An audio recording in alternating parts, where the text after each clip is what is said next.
Someone who has close ties inside Iran is with us. Houman Majdi is the author of The Ayatollah Begs to Differ. He was once a translator for Mahmoud Ahmadinejad and is also related to Iran's former president, Khatami. He joins us now from New York. Good to see you. So when you hear of this latest information about the Basij who are conducting these raids on residences, as we just heard from Ivan Watson, what's your initial reaction? Well, I think it's to be expected. I don't think they were going to they didn't put up with the street protests, and the street protests morphed into this chanting every night from the rooftops, which was happening every single night, increasing in the number of people who were participating. Even on the streets, actually, people were coming out of their homes on the streets shouting Allahu Akbar.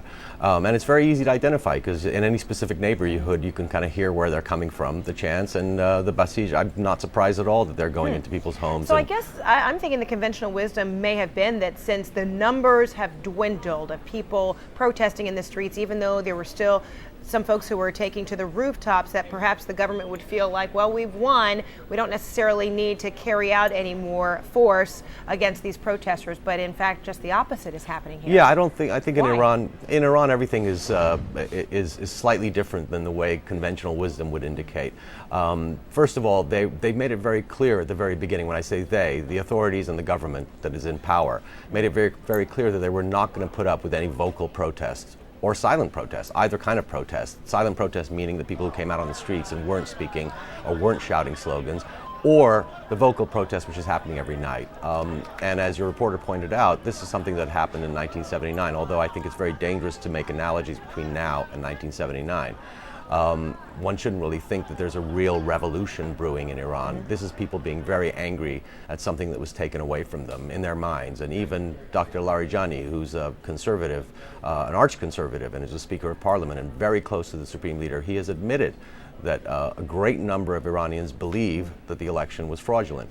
So it's not surprising, but once the authorities made this determination to take these protests off the street and to silence the critics, they want order, they want law and order restored, and then whatever negotiations are going on in the background, behind the scenes between Ayatollah Rafsanjani, who's a very powerful man who's opposing the government's stance right now. He's really the second most powerful man in Iran.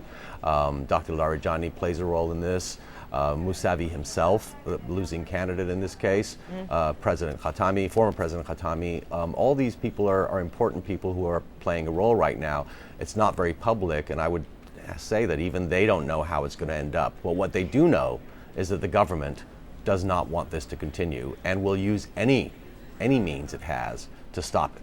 If there was a feeling the government's strength was weakening, especially as a result of the protests that took place in defiance of the Ayatollah, and President Mahmoud Ahmadinejad coming out as recently as today, saying once again that the U.S. needs to stop interfering. He says, quote, speaking of President Obama, who spoke of reforms and changes, why did he interfere and comment in a way that disregards convention and courtesy? Is this Ahmadinejad trying to restore or reclaim some of the strength that some believe may have been weakened during these protests, and blaming it on the U.S. as interfering, even though the U.S. has said very little?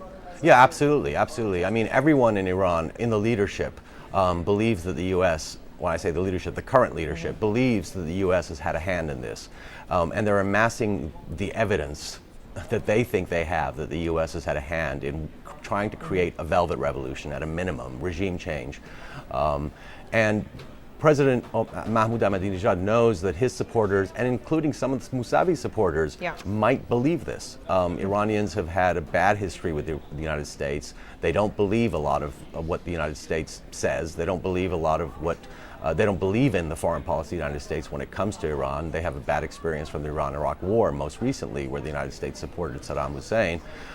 So it's a very good way for the Iranian government, if they want to persuade their people not to demonstrate and not to challenge Ahmadinejad, to kind of deflect attention away from their own internal problems a little bit right now and say, this is being engineered in the United States. And they're going to amass the evidence. I'll give you an example. I think the film the stoning of Soraya M.